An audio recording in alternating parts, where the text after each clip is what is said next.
right, happy Thanksgiving week, everyone. I'm always just blown away how shortchanged my generation was in regards to time off of school. Right now, as I'm recording, it's Friday before Thanksgiving, and my kids are going to be on break when they get home. All the way until I was a senior in high school. We all went to school all the way through the Wednesday before Thanksgiving. One day we're in school, the next day is Thanksgiving. Feels archaic now. I mean, like some caveman age stuff.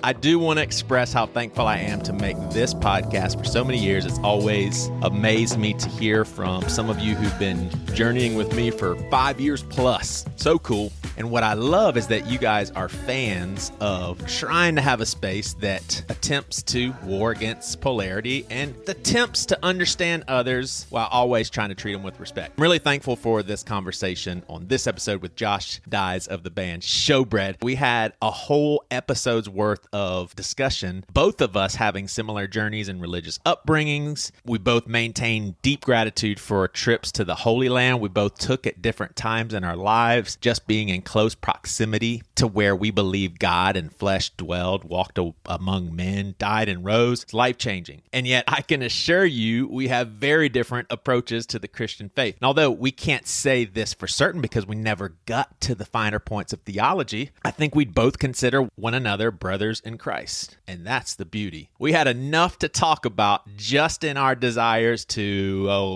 see the church get better at really loving and respecting people, meeting them where they are, because they're humans. We're both pastors, and I can tell both of us hold views about the church I'd assume most Christians would hold to be a bit unorthodox, even though Josh may disagree with that last term when it comes to him. Hey, we didn't even get to the belief parts. I'll tell you a little secret. I think we sense the brotherhood because deep down inside, we could just both feel one another to be after the same things that we know we're after because of the Spirit living inside of us and our life experience. So we'll get to that in a second. But before we do, I have an introvert's grievance. So I'm an introvert. If hanging out really isn't the purpose of me being where I am, I typically like to keep to myself. Sometimes people say I have a resting bitch face. I think us introverts sometimes get a bad rap for being unnecessarily standoffish. But let me give you a reason why. An example of how extroverts take advantage of any behavior of an introvert that looks anything different from I'm sticking to myself, leave me the hell alone. So I was at a soccer game. I like talking to parents casually every now and then. I like the people there, but I don't like to watch the game as a mob of parents. I typically sit on my chair, Priscilla usually walking around, watching and talking to people and getting a little way too invested. And oftentimes I don't make a peep. I've even talked to my kids to make sure they know, hey, I really do care and I'm rooting for you.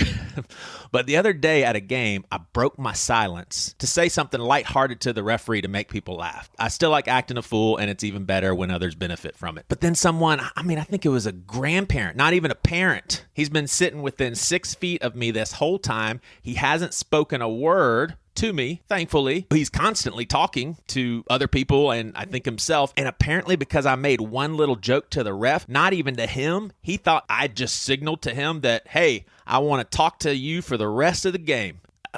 I couldn't believe it. And I could see him making one comment about my joke and then both of us moving on with our lives. But to assume it's now talk time. And then when I get gradually quieter and quieter because I want to concentrate on the game and not talk, I'm supposed to feel bad about that?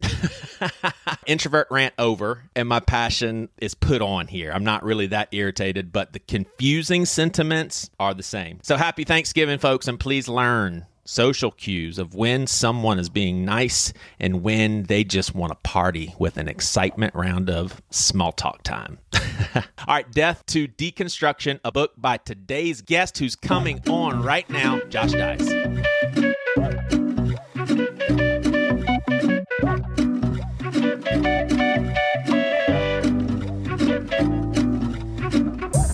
Where are you in Georgia?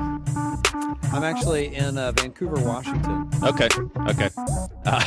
Shows how much I know. Did the band originate from Georgia? It did, okay. yes. Okay, yes, gotcha. That's where I'm from. That's where I was born and everything. Gotcha. It didn't come out of nowhere. So, fellow Southern boy. Mm-hmm. I hear you. What's your Southern? Where are you at, Southern? Yeah, so Southern West? I'm in Charleston, South Carolina. I've been here, Okay. been here my whole life, basically outside of college and a year of travel and that sort of thing. I was in a podcast with some label mates of yours, Emory, for years. Bad Christian. Yeah, I'm aware. Yep. And so been doing Pastor with No Answers now since about 2015 or so. I'm super psyched about this conversation because like when I read the synopsis of your book, it sounds a lot like me, but I'm curious, would you see deconstruction as something that some Christians have done and have remained Christian, or do you see deconstruction as all the way out sort of thing? Well, the short answer is, in one sense, obviously, I think that people can deconstruct to the point of deconversion, right, and then return to faith and to the Christian movement. But I think, and one thing I argue in the book is that at this point, because of the way the cultural conversation has gone, it might be helpful to just prefer other words. At least I do. I think that in the kind of pop culture, or at least spiritual pop culture vernacular, deconstruction has become the shorthand for I tore down my faith and I made something else up. Yeah.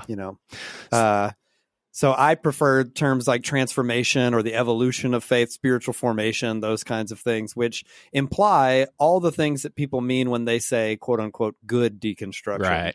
Everyone transforms and evolves faith as they follow Jesus. And often that is painful and messy and, the kinds of things people mean when they say good deconstruction. And rather than qualify, levels and degrees of deconstruction, I just use different words. Gotcha. Yeah. It appears as if you have done some deconstructing, or what's your preferred terminology? No, I have done I have actually done deconstructing, the thing that I'm beating up on. I have done it. Yeah. I was in that world and participating. Did you deconstruct all the way out for a time? I did. I deconstructed my way out of church, out of evangelicalism, but not out of, theism. I believed in God, and not out of faith in Jesus, though I had departed from like the historic Jesus tradition, but then returned to church, returned to, orthodoxy, all those things. Gotcha. Are you Orthodox? I am Orthodox, and what I mean by that is that not like Eastern Orthodox or because Greek my brother converted to Eastern Orthodoxy. That's why I was curious. Yeah. I just mean that in the classic, like I'm talking about the historic apostolic Christian movement, not like some new version that I made up. Right. You know what I mean? Yeah, totally. Mine is the same as the creeds and all that stuff. Sure. Yeah. So this will be kind of a fun little investigation as far as where you and I are both at, having changed so much. My listeners are familiar with my story, so I'll try to make it super concise with you. But it's interesting because people saw us as such radicals, and honestly, when we started Bad Christian, I think we were pretty much fundamentalists. We swore. I mean, we cussed. That's about it. And we had conversations that people aren't used to Christians having, and just talk very openly about stuff. And I in no way am I slamming everything that Bad Christian stood for, but over the course of years, it turned out that two out of the three became anti-church, and that just wasn't where I was at. But I started deconstructing what I call it sounds so mean, and I'm so pro-church, but I say I deconstructed from church bullshit probably around college age into early adulthood. Stuff just stopped making sense. And man, I wrote a whole book on just how screwed up I was, because I already was susceptible to anxiety and OCD and depression. And, I remember at a very young age, and honestly, as an adult, I'm starting to now realize that stuff was kicked off by the sort of toxic religion that I was introduced to, because my family went from Catholicism to Pentecostalism. Once we started going to an Assemblies of God church, and I'm not saying all Assemblies of God churches are like that, but it thrusted me into probably a couple of decades of constant fear, constant worry about my salvation, constant saying the sinner's prayer. I just felt like all this responsibility was on my shoulders. Fast forward to right now, I feel more free than I've ever been. I just got back from a trip to Israel, which is it was just wonderful. I'll share this with you because I just think it's just phenomenal. But the tour guide that we had, he wasn't a sensationalist. He didn't like make promises of that's where Jesus definitely was. But there was one place where he said, hey, I know you're used to me saying maybe and there's a chance. He said, but you can guarantee, because it was the entrance to the ancient temple, he said, you can guarantee that Jesus's feet walked on this. And dude, I kissed the ground. I look like a Muslim, man. But evangelical Joey of 15 years ago would definitely think Joey of 2020 is a complete heretic, has complete lost his way, is leading other people astray. The irony is I work at a mega church who most people would just say that's an evangelical church. Now, I know behind the scenes that it is a completely different ball game. And I mean, this is proof is in the pudding. They know my views. They know how I feel about the LGBTQ community. They know what I think about the afterlife, and the fact that I still have a job should signify to people, okay, that's not just your stereotypical evangelical church. So that's where I'm at. This podcast that you're on right now is definitely a very healthy outlet for me to be able to talk about these sorts of things. But I also produce a podcast for Seacoast, the church that I work at. And, I'm more representing the church, not really podcast for me to expel all of my beliefs and all of that. But I would love for you just to walk us through your journey, if whatever would be a good starting place, but I'd like to hear your story. You can slow down and take your time. I rushed through mine, but I really want to hear yours. No, that's cool. Well, the first thing I thought of was that I went to Israel a few years ago and I had the exact same moment with every detail that there was a lot of, well, maybe this could have been something. Right. We're not sure. And sometimes it's like, there's a pretty good chance. But then there were one or two places that were like, well, this we know for sure because this is the only way in and out, that kind of thing. And everyone was scoffing at the people touching the ground and stuff. And I was like, man, forget this. I'm touching these steps where Jesus was. Seriously. Yeah. Dude, I mean, just you talking about it, I'm tearing up because it took me a while to get the lump out of my throat, man, because it was for me, and it could have been my brain manufacturing this moment, and that's fine with me. It was a powerful moment regardless, but bottom line, it was such a moving spiritual experience because, dude, I could not shake. I just want to be with him, and not in a suicidal way. I've gone through depression, mental health crisis, but just in a very healthy, I long to be with Jesus. It was beautiful. Okay. Yeah. I'll be quiet. That's amazing. I can relate. No, I can relate. I had the same, unique to me and unique to you, but the same kind of moment. Yeah. So I understand. And I had a lot of those same experiences that you're describing. I was raised in a different tradition, but with the same kind of consequences. So, meaning I was near Savannah, Georgia, deep South, raised in a Southern Baptist church and in an environment that was fundamentalist and conservative, heavily politicized, militaristic, nationalistic. Republicans are Jesus's party, that sort of thing. Of course, yeah, of course. There's a moral responsibility for the Southern Christian to participate in the political machine this way, regardless of how it compromises our theology or practice. And the umbrella over all that was like a really nasty, heavy racism. The environment or the area in which I grew up was somewhere to the tune of like 60% black, 40% white. It was a very segregated community, segregated church world, and not quietly segregated. It was, we stick to our own kind and, weaponizing the Bible to justify racism and a shameless it wasn't. And now I live in the Pacific Northwest and there's still racism. Racism is wherever you go. But the racism of the Deep South, at least, when I was there in my, first 20 plus years of life, wore itself shamelessly on the sleeve of the Christian Southerner. I had, like you, a lot of that same baggage. It sounds maybe similar to yours in that there was a lot of fire and brimstone, a lot of the terror of God, the wrath of God. Yeah, for sure. But it was paradoxical because mixed into that, there was also, Jesus as personal savior, Jesus as loving God. You're the first person to initiate that paradox in the conversation. Like there's been plenty of times where I have said that, like it's like we're worshiping the Lord about his grace and his mercy, and we just love, and he first loved us, and it's like, well, wait a second, why am I scared that if I were to get in a car wreck after swearing that I would go to hell. That's grace. That's a very Yeah. weak salvation. But yeah, it's such a paradox, man. It was.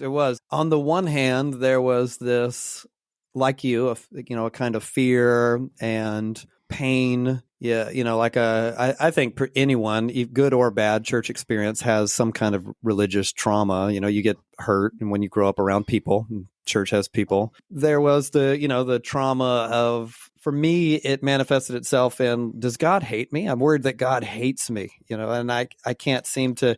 Were you listening to Mark Driscoll at the time? No, I wasn't. By the time that did you hear that super famous sermon of his where he says God hates you? I'm like, what yes, the I hell, did. man? I saw the decontextualized clip, but I don't know that any amount of context could have. Right. Yeah, give us more context to God hating us. Yeah. I don't know what could have fixed that thing. No, by the time that, Driscoll came on the scene in a major way, a famous way, I was already so convincedly not reformed. And I'll be the first to say it was at a immature phase of my spiritual formation where I had little patience for my, what I would describe as theological enemies. So I was like, man, this guy, it made me seriously bent out of shape to see this guy yelling about God's hate on YouTube. Yeah. And do you mind? Do you mind telling your age? Just it's actually very interesting to me because I was way into Mark Driscoll. So obviously, your spiritual journey of deconstruction probably started way before mine. But how old are you? I'm 39. Okay. Yeah, I'm 45. So yeah, you were a smart youngster then.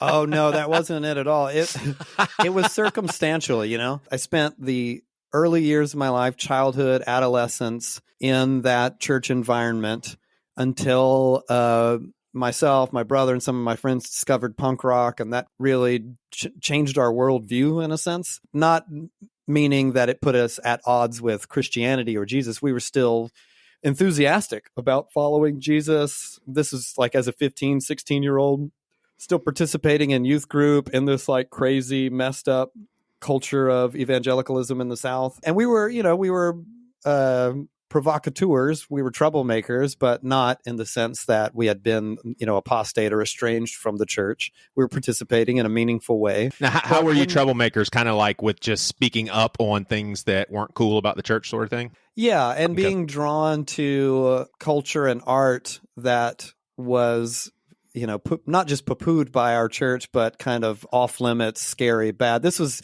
during the 80s and 90s, the satanic panic, and the devil is in media, the devil is in culture and art and music, and even in Christian music. And we were inquisitive by nature, so we asked a lot of questions. I was in particular, and would ask, well, why? And not in the sense that I was, egotistical and arrogant. I was 19 and thought that I had figured out how wrong Christianity was, and I was the first person to do it. So I was definitely that person. But I think that I went into a lot of these youth group conversations good-naturedly because I wanted to be there. I just wanted to work it out, So I would say, well, why does it say this? That doesn't make any sense. And so I got a lot of, well, you're kind of poisoning the environment of the church with all your doubt and cynicism. And I think there was probably, if I'm honest, a dimension of truth to that because I was outspoken and I dominated conversations and that kind of thing. But there was also an air of like, if you just would be good and be quiet, this would be fine. Sure. But instead you insist on asking these questions and it's leading you down a dark road instead of like encouraging me like, this is part of following Jesus. You're supposed to ask questions and it's okay to have doubts and wrestle through these things with people in community. So when I discovered punk rock, that to me was a vehicle that could carry most of the things that I was interested in aesthetically and philosophically, the kind of like rebellious spirit and provocative finger pointing, question asking, that kind of just out of curiosity. And do you mind if I interrupt? Does it throw you off? Please, by all means, or okay, I'll never stop. Cool.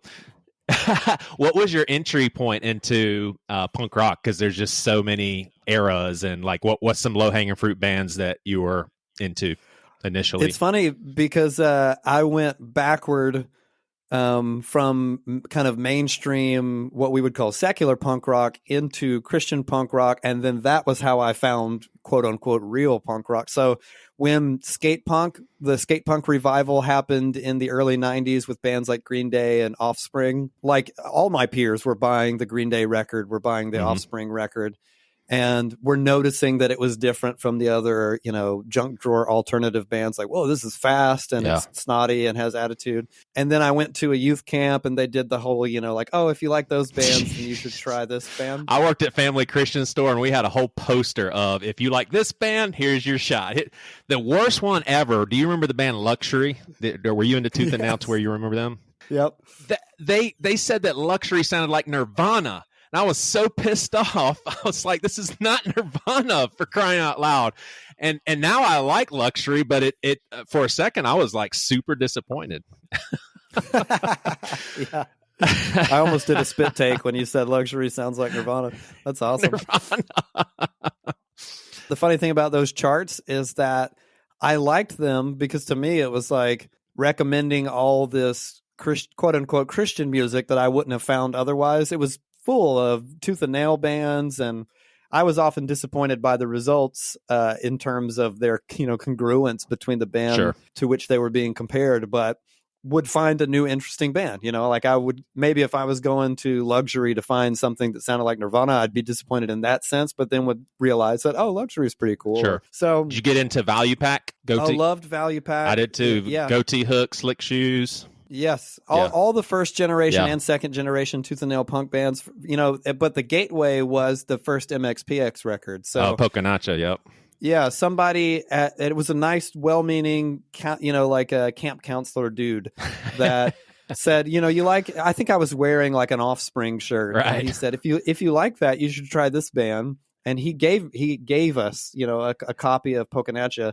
We were like, dude, this is so much more punk than the Offspring record. It was like really, really fast and crazy and rough around the edges. And in those liner notes, they had on like Rancid shirts and NoFX shirts. So then we were like, well, let's try these bands. And so ironically, we discovered Epitaph and all the, the more credible underground punk bands because we were given the MXPX record. Yeah. What's funny is Green Day and Dookie was so huge that when Poconacha came out, there were so many people, including myself, that was my only exposure to that poppy punk stuff, to where I thought for a while MXPX was just ripping Green Day off because those were the only two bands that I had as context. And then I realized later on, oh my gosh, MXPX, their own band. Yeah, it was because the sound is so specific, and so especially the pacing and the BPMs and the drums are so immediately recognizable that the first time you hear it done again, you're like, oh man. This is just, and then you realize like, oh, there's a whole world of bands that are doing this in unique ways. That was the punk rock thing was the turning point, both for us vocationally, because we started our own band around that time as teenagers. And that was Showbread? That was Showbread, yeah. Okay. And we sincerely wanted to, and not in some kind of, even though we were young and naive and not, all that intellectually sophisticated, we sincerely wanted to talk about Jesus through punk rock music and not as a put on. We weren't like, oh, let's do this evangelistically to convince. We just thought we like Jesus. We like the stuff he has to say. We could write songs about it. It seems to suit this genre because it's also provocative, just like Jesus. And that was kind of met with, at first concern from the world of our upbringing, which eventually became outright pushback, which became, alienation and estrangement from the church. Right. And so there was a lot of, I wouldn't have admitted it at the time, but there was a lot of pain there. I think that I would have just said, oh, they're dumb and I don't care, because I didn't want to admit how much value I had placed on the people that had, collectively raised me as a community, and that I did care what they thought, and that I was disappointed that they weren't approving of me, that kind of thing. So I just would have said, oh, I don't care. I don't care what they say. But there was a lot of hurt there. And there were good people too that would behind the scenes kind of be like, man, you guys want to make a band and talk about Jesus? How can we possibly complain about, my parents, they were super supportive the entire time. They never kind of joined in on the pitchfork thing. Yeah. And were your parents pretty evangelical? Cause that was really crazy that I think about this now. My parents were very evangelical. I would say still pretty fundamentalist, but they were very progressive when it came to music. And I think it was out of desperation because around fourth grade, they said no more radio for you and your brother. And we were huge into music. And then Stryper came along, and where everyone in our church were down on Stryper. They're Satan's tool. And, they're sleeping with women and they're backstage and stuff. My parents were all about it. There was a time when my family felt like there was just all sorts of stuff going on bad. So my mom said, Joey, put in To Hell with the Devil and just blast it. My mom said that. I was like, hell yeah, let's battle Satan right now with Michael Sweet, baby. That's awesome. Yeah, actually, really, really similar experience. It's funny how similar it is. My dad would read all the lyrics. That's one thing. We had to give him the lyrics. And I've said this before, but there's an old school punk band, Empty Tomb, and Empty Tomb did not pass the Virgil Svensson test. He was like, I'm sorry, you can't listen to this. Yeah, my mom, she was and is like highly educated and really liked a lot of art and literature in particular. So she actually had a paradigm for aesthetics beyond the narrow world of the evangelical palette. My mom was the person who gave me my first, Kafka novel and my first Sylvia Plath book of poems, and actually encouraged me to, if you like that, you should try these things. And my dad complimented that recipe by, he was a 70s rocker dude. So he loved Aerosmith and Queen and AC/DC, and he enjoyed sharing those things with me and my brother, even though my mom in that sense would go like, oh, come on, this, especially bands like Aerosmith that were so, hypersexual and vulgar. And, he bought me a copy of Get a Grip by Aerosmith on cassette, and he actually said, as he passed it to me in his, and while I was sitting in the passenger side of his pickup truck, like, just don't tell your mom. And so behind the scenes, that was the world of our upbringing. Like, my family was really participatory in the church. My dad was, like, on all the committees, and my mom helped organize all the stuff and taught Sunday school and taught the women's classes.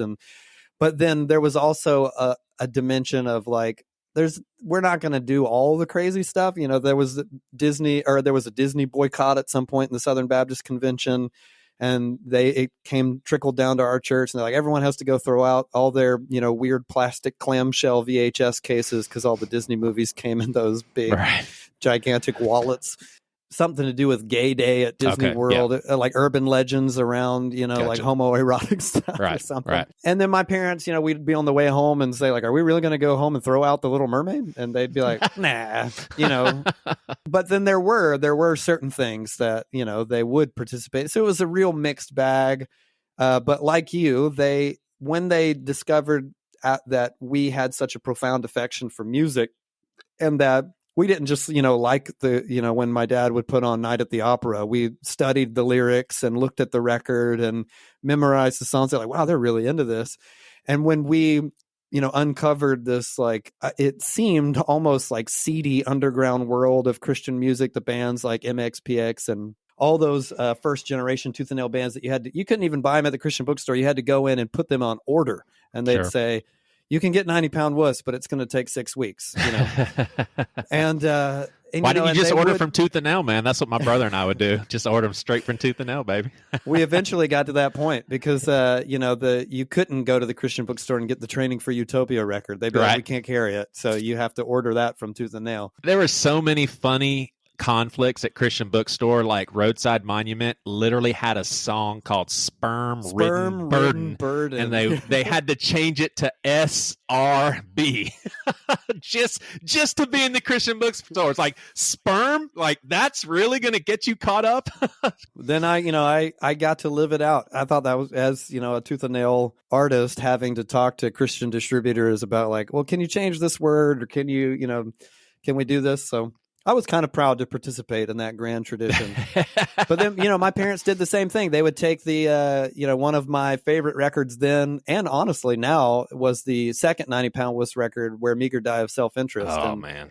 They opened that thing up and they're like, oh my God, this, on the one hand, it's like it was overtly Jesus-centric, more so than a lot of the kind of quote, closeted Christian bands that just spoke vaguely positively and called it Christian. But they were calling Jesus by name and using scripture. But then it was also like, it had this like crust punk aesthetic to it, and really goth. And people need to check that album out. Just listen to it once all the way through. It's an experience, man. Heart-wrenching. Yeah. Oh man, it spoke to me. It still does. And the subsequent, the follow-up Shorthand Operation. But those were the kind of records that they were like, okay, but it also,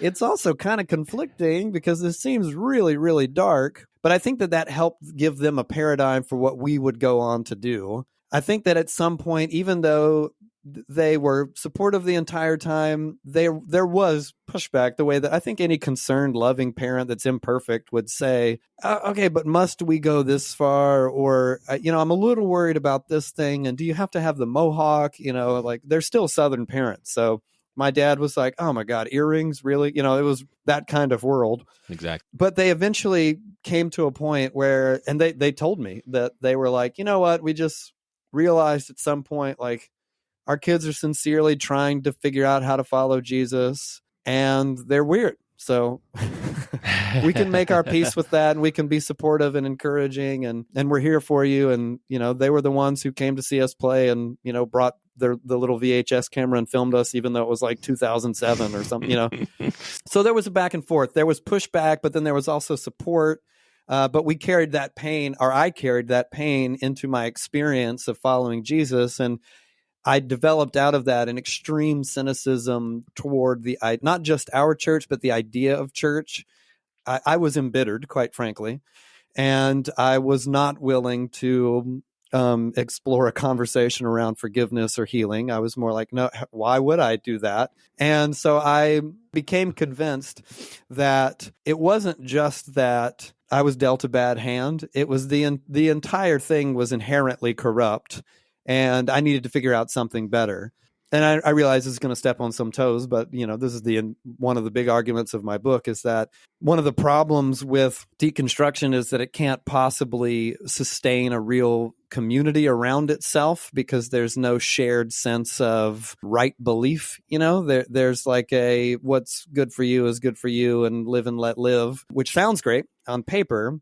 But then there's no orthodoxy in the sense that there's no, like, this is the code. We believe these things and we don't believe these things. And every worldview has to have objective truth, has to have a shared sense of, like, we believe these things, not these things, or else, anyone who apprentices under a master, you go to the karate studio, you go there to learn karate. And if you say, I don't believe in karate, they'll say, well, that's fine, but then you can't train here anymore because that's what we're doing.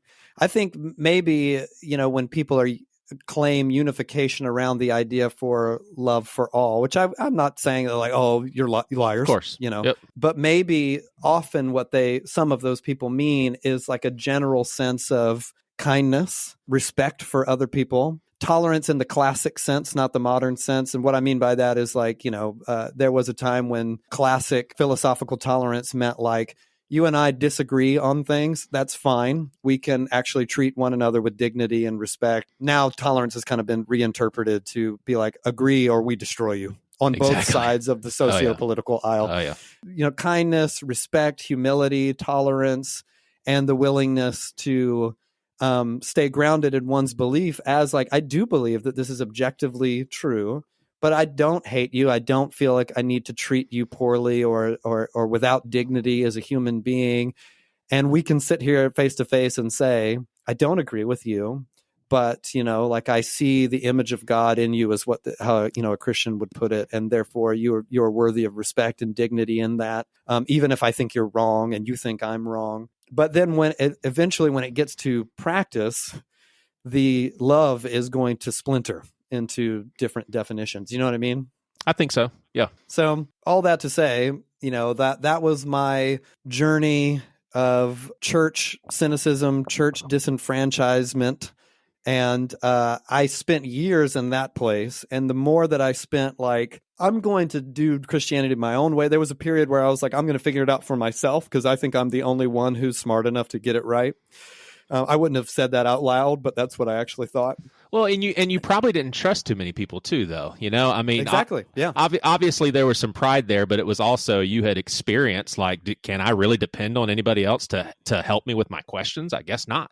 In your context, there were people around, but you just didn't have access to them. Yes, absolutely. And the more that I traveled around the world, and since we're a Christian band, we're participating in churches and church events and playing at churches. And I didn't walk into these places, spitting on the ground and saying like, this is so dumb and so fake. But internally, there was so much cynicism, and I'm wired to a fault to have this extreme allergic reaction to anything that I perceive to be phony, even if it's not actually phony. I have this gravitational pull to check out and say like, oh, I'm above this because it's not authentic, it's not sincere, and which is probably why I identified with punk rock music and kind of an allergic reaction to pop music, and that like if it's popular it sucks, that kind of mentality. Which again is like it can be helpful in a few narrow applications, but across the board, it's been really hard. Yeah, musically, we were missing out on some good stuff. Like now we're old enough to be like, man, we missed out on some of that stuff. I got to check that out now. Yeah, absolutely. And, and that same mentality of like, oh, I missed out and I have to check this out is eventually what came back into my spiritual formation. Wow, that's cool, man. When I eventually realized I was holding on really tightly to, I was really hurt. I'm not making light of, and I was treated poorly, and it was a bad church experience. But the more I traveled around the world, of course, I saw, phony and abused Christianity. I saw the weaponized Bible and the toxicity of evangelicalism. But I also saw a lot of beautiful expressions of community, imperfect, of course, always, but a lot of incredible self-sacrificial love from the kind of people that I would immediately wall off and say like, nope, they're this kind of person. Right. And I even am now able to see the fact that even my upbringing and the church experience of my childhood had beautiful things about it. And there was a lot of little things that I think the Spirit of God has brought back to my mind after the fact, that like, oh, there was this person that did this for me. And there was this true thing that was spoken to me or over me. It's just the whole thing is there's people, and people are screwed up. And that's not to, excuse away evil and abuse or any of those things. But I came to terms with the fact that anywhere I was going to go, there was going to be human crappiness there, because I would at least be there. And I was aware of my own shortcomings, not to mention the fact that the more people, more brokenness. So that's an inevitability. But I couldn't keep doing it with the two things that are missing when there is no community and there's no shared sense of right belief are like accountability and vulnerability. There was no one to say, okay, well, if you are going to figure it out, what about this? Or call me on my crap and say, like, you say you believe this, but then you do this. Those aren't the same thing. You have to have some degree of community accountability and vulnerability to follow any worldview consistently, let alone to, like, the way I like to describe discipleship to Jesus, like apprenticeship. You're training under a master to learn a way of life and be formed in a way of life. You can't learn to box or learn karate or learn to play the piano without accountability and vulnerability and someone saying, no, you did that wrong. You have to do it this way. And so I eventually, hobbled my way back into church with all my cynicism intact and all my guard up and everything. It was more like the window opened just enough for me to say, well, I'll give it a shot, but that kind of thing. Did you have a little bit more context, though, in what sort of community you surrounded yourself with? Like, were you more choosy? Yes, I was. And I think, by the grace of God, it started with, the advent of podcasting sermons. And, my wife, or she was my fiance at the time, was like, oh, I found that, I would be traveling. And she's like, I found this. I think you'll like this guy. He sounds like you, the kind of things that you like. And, I was so self-absorbed that honestly would be, I wasn't open to stuff that didn't sound like me. I wanted it to already be in line with what I already wanted to be true. But I think God graciously used that as an in, to be like, I listened to a sermon and I was like, oh, that's kind of cool. I've never really heard that kind of thing. And interesting. I would listen to another one of those. And So then we ended up stepping into one of those churches. Like, well, we like this, but it came with eventually there had to be a point in time where I consciously decided if I'm going to do this, I have to just try it. And these people don't look like me. They don't like the kinds of things that I like. They don't agree with every single, one of my militaristic theological strongholds that I hold to be true. And they're probably going to be like, how come, and push back on me, which I wasn't fond of. But if I'm going to try it, I have to try it. And so there finally came in the accountability and vulnerability. And obviously anyone who's experienced either one of those things knows that they're anything but clean and painless. Obviously there was a lot of ups and downs. I've been in like even the same small group at my church for like 8 years now, with the same group of people. So it's been painful and hard and beautiful. I've experienced more growth and spiritual formation in that context than any of the years before it, trying to do my own personal spirituality. Now in that small group, are there what you would define as like-minded believers that resonate with you, or are we talking everybody is a little, you're like, I can't really relate, but... Well, we're very different in terms of background, stories, church experience, personality, wiring, preferences. And so out of that group, there's like, oh, these two people are close friends because they have a lot of chemistry. And this person over here isn't really close friends the way you would define traditional close friendship, meaning they don't like go to the movies every weekend together. But we choose to keep coming back to this group. And everybody has, like I said, I think anybody who has any church experience at all has some kind of pain because they've rubbed up against the brokenness of other people. So everybody there has their own stories of, we've got a family in our community that's Russian, grew up in the Russian church, and they have stories of the way they were hurt by fundamentalism that sound exactly like my Southern upbringing, even though it's an entirely different country and language and culture. So there, we relate to one another in the broad and abstract senses, but in a lot of ways, there's theological disagreement, but there's unity around like, we're here to follow Jesus together and figure this out. There's enough of that. Like I came here to learn karate that we can all come to the same dojo. You know what I mean? Yeah. What kind of church is it? It's a non-denominational church. And it's one of those things that's like, if it's a lot like what you were describing earlier in the sense that if somebody who has any experience with church, the way it's expressed, at least in the West in America, came to our church, they'd probably say like, oh yeah, it looks familiar in all these ways. There's this kind of format. You do these kinds of things. But then if you hang around long enough, it becomes the kind of like, geez, they're hardcore about these things. This sounds, I know, like almost like a pretentious thing to say, but if I'm doing my job with relative consistency, I think that, we should probably offend both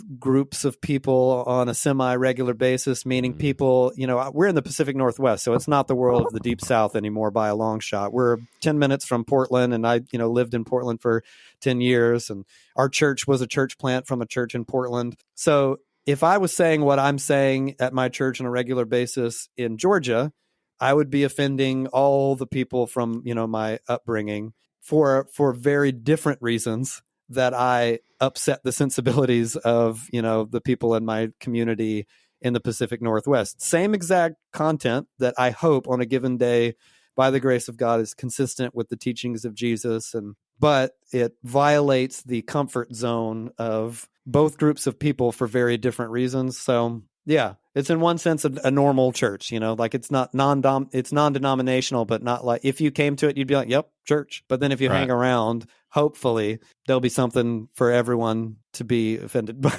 Right. Gosh, I wish people could see that for the beauty that it is, but there's such extremes that the conservative side will be, but no, we cannot succumb to that. We can't, we cannot compromise. And same with the other side. No, there's places where we just have to draw a line. We just miss such an opportunity. And that's why, man, you would have to drag me away from the church that I'm a part of right now, because the fact that I can have the postures that I have and communicate them and even argue for them behind the scenes, and I'm still embraced as a fellow believer, that is a big deal. And I don't know how, but that, in my opinion, will be some major revival when that sort of mentality can just spread. Like, okay, we are going to believe that if you say you believe in Jesus, then that's enough. Like, we are all seeking Jesus. We're all seeking God together. That's the starting point. That's our unity, is our love for one another. Okay, now we can do anything together. We can agree to disagree. We can figure things out. We can talk. We can argue. But at the end of the day, we love each other because we're following the same God. Yeah, I agree. I think that often experience in our church, and me as a pastor and me as a writer, I'm already getting letters from people who are reading the book and asking questions from both sides of the theological journey, left-leaning or right-leaning or somewhere in between, or fully on one side of the spectrum. Just the other night, there was a gentleman who came to me after one of our, Sunday gatherings and was just deeply conflicted by his sincere struggle to intellectually reconcile the resurrection of Jesus. And this is not a dude who was like argumentative or mean-spirited or critical. He was torn up about this thing that was, going on in his heart and his mind. The interesting thing about the conversation is that he asked me, like, he's asking me for my opinion as his pastor and everything. He's like, do you think that I can be a Christian and not believe that Jesus was raised from the dead? And I told him, no, I do not think that you can. I think that that's kind of the identifying feature I agree. of the Christian movement. And I've heard people that would disagree, but I totally agree with you. Right. But I then said, but stay here and figure it out. Be here with us. And there's room for you to wrestle with this. I think that the expectation is that it will be one thing or the other, meaning I will say back to him, no, you can't be a Christian and therefore figure it out, or you won't even belong to this family. Or B, I'll soften what I think to be true and say, like, you know what, think whatever you want. I think that he came back to life, but you don't have to think that he came back to life. What I would like to see is a recapturing of, a friend of mine calls it courageous fidelity to orthodoxy, meaning like the willingness to say, like, we just believe these things are true unapologetically, and that doesn't necessarily immediately transform us into mean-spirited fundamentalists. That I can say to this dude, the most core thing to what I would argue the Christian movement, that Jesus is raised, and that, Paul said, if he didn't come back to life, this whole thing is pointless. Mm-hmm.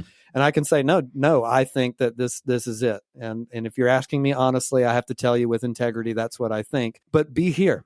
And we can commit to both things, what we believe and space to have conversation and right. Treat one another with respect. And I think when we don't do that, we're it's not intentional, but the message that we're sending is, I have figured out stuff that you haven't figured out, and until then, you're dangerous to us. And, I see us all, we're all in the same boat. This rubs people the wrong way, but a pastor and mentor and friend of mine, I'm uneasy with this because I just want to be mad sometimes. And he's like, every person is doing the best they can with what they have, their background, and just whatever has happened to them at this point, most people are doing the best that they can. And that's like a team humanity sort of approach. And I think that's what Jesus would be all about. Like, I can't think of anything more like Jesus than you telling that guy, hey, I definitely think being a Christian is believing in the resurrection, but come on, like, let's be together in this. I mean, right. Like, right. I think that the modern sensibility has very little room for the both and, you can and should comb the biographies of Jesus' life, the 4 first century biographies of Jesus' life, and find a hardcore Jesus. Jesus was extremely direct about what he believed, and he spoke with a willingness to alienate a certain constituency of his audience with how hardcore. Like I said, the prerequisite to following Jesus is that you have to deny yourself. In his language, you have to die a horrible death to follow Jesus. And, he was extremely critical of religious hypocrisy and sin, and Jesus, he had all these paradigms for light and darkness, good and evil, sheep and goats. But at the same time, Jesus is partying with the enemy. He's hanging out with, and not just one kind of enemy. We like to romanticize Jesus and be like, oh, he liked hookers. Isn't that cute? But Jesus fraternized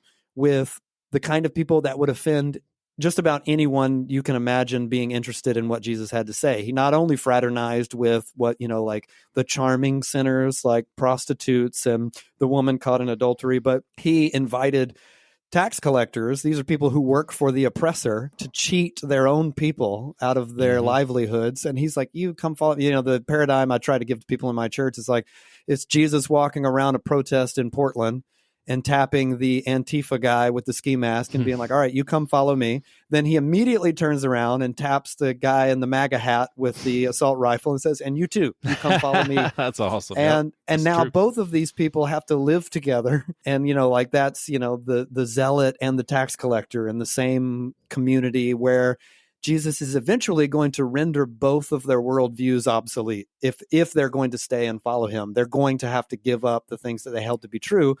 But he taps them immediately and says, not figure this out and then come follow me. It's like, are you ready to do it? Are you ready to die? All right, come this way. And then I'm going to strip all that crap away, and the modern sensibility doesn't have room for the Jesus that is hardcore, direct, you're either for me or against me, the light versus darkness Jesus, and the Jesus who welcomes sinners and eats with tax collectors. And I've not come to call the sick or the healthy, but the sick, because we assume that either Jesus pats us on the head and approves of everything that we do and everything that we want. Jesus would never ask me to deny myself. That would be oppressive. Or we only have room for the Jesus who is only hardcore and like, no, this is wrong. Do what's right. Repent of your sin. And he's coming back and he's going to kick some ass. Yeah, he is going to, he hates you, or whatever that'll say. Good try. I wasn't close, but I got to work on it. I got to work on it. I'm out of practice. And I think that's in a nutshell, that honestly is one of the great struggles to reconcile the Jesus of the New Testament in the fragility of the modern sensibility, especially amongst a certain generational demographic, is that Jesus welcomes the quote unquote sinner. Jesus welcomes the people with different worldviews. Jesus welcomes the people where and how they are. The Brennan Manning popular paraphrase of God loves you as you are, not as you should be. All that's true. And then he calls them into a way of life that's incredible and hardcore, and the prerequisite is self-denial, and you will train under a master, all that kind of stuff. You become, Luke in the swamps of Dagobah, or Rocky, beating the side of beef in the freezer. It's not a passive way of life for the faint of heart, but you're invited. How different would you say, like how I characterized where I'm at in some low-hanging fruit doctrines and stuff, like would you say that a lot of your evangelical brothers and sisters would say, man, you are way off on your theology, pretty heretical, or would you say you're kind of in line with what all those guys believe in? And I hate it's hard to talk about this because I'm trying not to categorize people, but I think you know what I mean. Oh, I totally know what you mean. Yeah, and these conversations I'm having with people about the book, there's a lot of, I'm not saying everybody. I get it. It's for the sake of conversation and simplicity, you have to make broad stroke statements about entire groups of people, which can be unhelpful, but I get it. It can also make the conversation make sense. So I think that it's funny because I would be in line probably with evangelicalism is not really a helpful term anymore because it became entirely politicized. And now very few people want to have anything to do with it except the people who did want it to be politicized in the first place. So I'm like, y'all can have it. I get what you mean by it in the sense of like Protestant mainstream American Christianity. I doubt that I would really surprise many people with what I think. I went to grad school at a conservative seminary. I raised their hackles, because all my professors were hardcore reformed and I wasn't. But that's the kind of, it's disagreement within the camp or within the family kind of thing. I happily tell, I'm more grounded in what I believe is the historic apostolic Christian tradition than I've ever been in my journey of following Jesus. And the kinds of things that I say now that evangelicals would find kooky are not really that outrageous. Right. It's more just like I have a different perspective on free will than a Calvinist does, Right. or that kind of thing. So maybe it offends certain camps, but within like mainline Christianity, I don't really hold any perspectives that are like, oh my God, this guy's Right. a heretic. Except Right. the Calvinists. They think everyone's a heretic. Yeah, for sure. So death to deconstruction, what is, at the end of the day, what would be your aim? Like, does it have like a message that you're trying to get across? Is it a message of love and unity, or, hey, you don't have to deconstruct? Because I think a lot of times people talk about deconstruction and kind of in a demonizing way. And I've just met so many people. Well, first of all, deconstruction for me wasn't a choice. Either I lived a lie or I kind of went with this to figure things out and just entrust myself to God. Then there's some people who have deconstructed all the way out and they're like, man, I want to believe. I miss that hope. Like, I miss believing in a higher power. And if that higher power exists, that higher power knows exactly what I need to believe. And it's unfortunate that deconstruction is painted with such a bad brush. And now there's so many evangelical pastors that are catching on to deconstruction. And that's a buzzword in evangelicalism now because they're wanting to damn it so much. And I'm not hearing that from you. No, the not so subtle title of the book to me is for a number of reasons. One, I thought it sounded cool, if I'm being honest. And two, like I said earlier, that the redefining certain terms to make them more helpful, I think, is something that's important in the deconstruction conversation. So it's in the introduction of the book or early on in the book, I differentiate between pop culture deconstruction and the healthy but often painful transformation of faith slowly over time that does involve stripping away parts of things that you were led to believe or taught to believe. And I liken it to renovating a house, in that, the renovation of a house can be thorough and involve a lot of hard work and really significant changes that alter your sense of comfort and livability. But it's the same house. You stay in the house and you do this really hard work and project within the house. Popular deconstruction, as it is defined in buzzword terminology, like you're saying, and the kind of jumping on the bandwagon with evangelical pastors beating up on deconstruction, I think, if I'm being generous, what they mean by it is kind of the like big brave Instagram post, like, I'm mad at my dad and my church, so I quit. I don't believe in Jesus anymore, or I don't believe in church and Christianity anymore.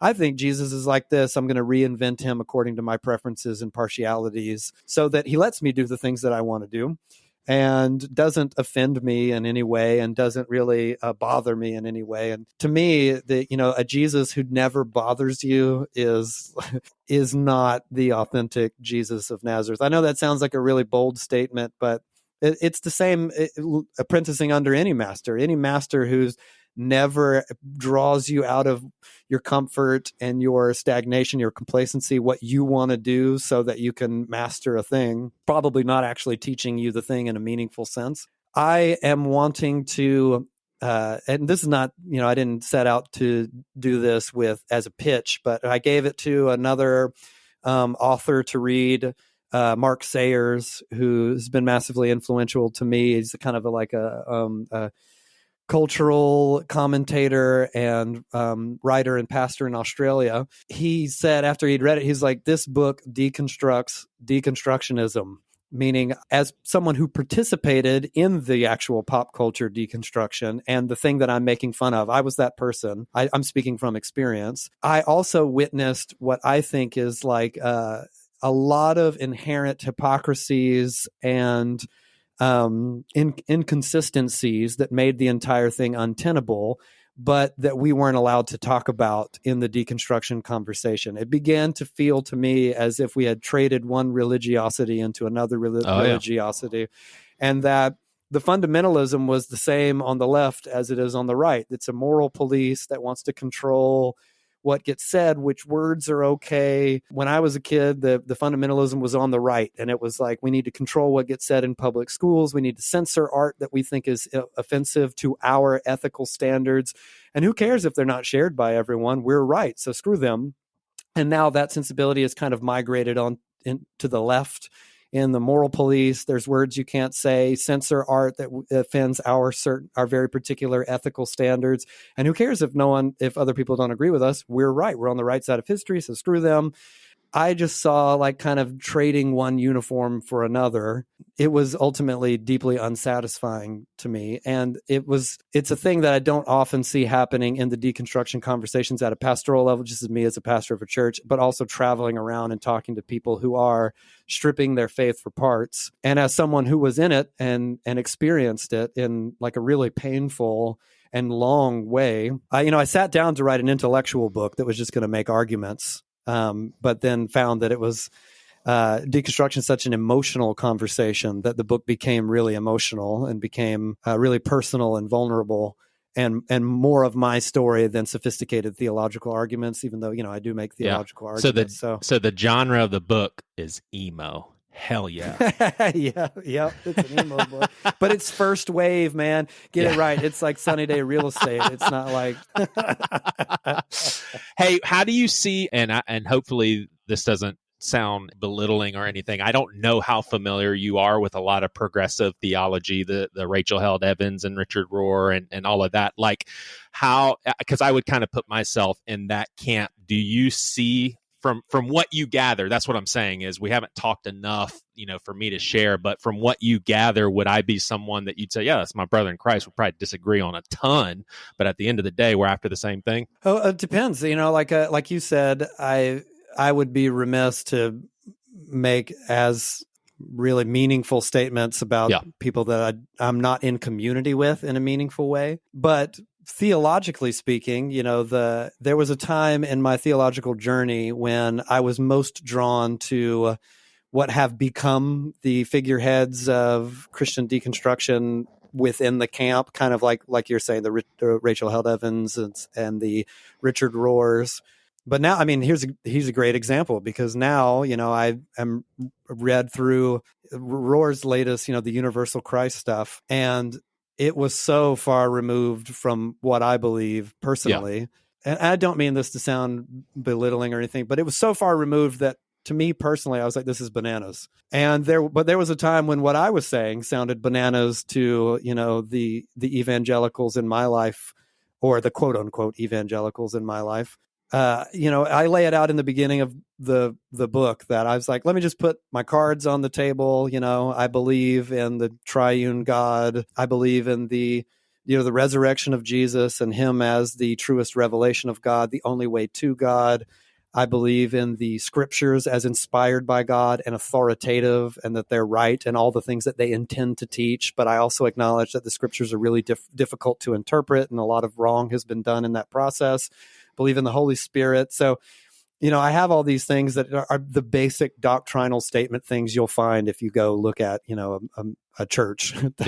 Yeah. And in that, there are young people in my church that come to me and like, oh, really? We don't think this? And I'm like, okay, well, let's have a conversation about it. So I'm having meaningful conversations in community with people who are like, I'm not sure what I think about things like gender or sexuality or even the scriptures. And I'm like, well, I can tell you what I think and let's have a conversation about it. I'm not then saying like, oh, well, then you're disqualified. You're out of here. You're not a Christian. To me, the meaningful piece of the conversation is participating in the community of faith with accountability and vulnerability. I think one of the critiques you could make of those popular authors that do comment on the church but aren't participating in the church is like, well, why would we listen to what this person has to say about the church when they're not in it? Being part of the community of faith is really hard. It costs a lot, and a lot of us are like really trying to figure it out. So, Yeah, like I like that, man. that's one of the identifying characteristics for me. Not like, oh, if you don't go to church, you're not a Christian, but if you don't consider yourself a part of the church, that's a really good point. Like if you say I have nothing to do with church and you mean the capital C body of Christ, then okay, that's fine. I love you, but that you're not a Christian because Christians are part of the body of Christ. Yes, and then why would you comment on the thing? Like, right. I have no advice or no commentary or no critique for how a mosque organizes its, services and infrastructure and not at all because I'm mad or embittered or like, oh, I just have it out for Muslims. It's like I'm not, but I don't participate in that in any way, let alone a meaningful way. I don't have anything to say about how you do it. I'm not writing books that, say like, here's my 5 beefs with the mosque or that kind of thing. I think these are conversations that we can have within the community of faith. And I think that when we have them, inevitably there will be, like someone recently came to me and said, what do you think about Rohr's new book? I didn't mince words or say like, oh, it's difficult or, so I don't think this is true. I don't think this is true. I think this is a good point. This is how I would interpret this thing. I think we can be clear about what we believe and hold one another to a standard, like if you, people are often saying like, oh, so are you saying that people can and can't do these things? I'm like, I don't have any commentary for people who aren't in the community of faith with me. I don't care at all. Like not in the screw them kind of way. It's just like, I'm not bent out of shape about what other That's people not your do. concern. Yeah. It's not up to me. Like Paul's like, what business is it of mine to judge those outside the church? Yeah. But if you come into the church and are like, I want to do this, I want to do it with you, I want you to help me, then I will call you to a standard and I will invite you to a shared belief, not in a fundamentalist, mean-spirited do or die kind of way, but there will be accountability, in other words. Yeah. Well, awesome, man. So November 15th is the big day, I think. That's right. Yeah. Awesome. Well, congrats on another good book. You wrote a fictional piece too, right? How long ago was that? Yeah, I had, I've written a bunch of self-published novels. The last one came out a few years ago. So this is my first meaningful foray into nonfiction, and it's the hardest I've worked on a book. So hopefully somebody cares. Dude, this has been great. Thanks, dude, man. Thanks so much for inviting me and having me on. I was so honored to get the invitation, and I really appreciate it. And thanks for, just the really gracious, humble conversation. It's so refreshing, for sure. And I really enjoyed it. No, man, definitely. I did as well. I actually got to on the Seacoast Church. I don't know how familiar you are, but I got to have a talk with Brian Welch from Korn, and dude, like very similar vibe that you and I had. It's just that to me is when you can disagree so much with another person, but then still feel that heart connection that I would say has Jesus written all over it. You just walk away so encouraged, man. Because I agree. The world just doesn't have a whole lot of room for that these days, and we're losing the ability to lovingly disagree. So, yeah, thanks. Awesome, man. I appreciate it. Thank you. Good meeting you. Man. Yeah, likewise, dude. Right. Talk to you later. Bye.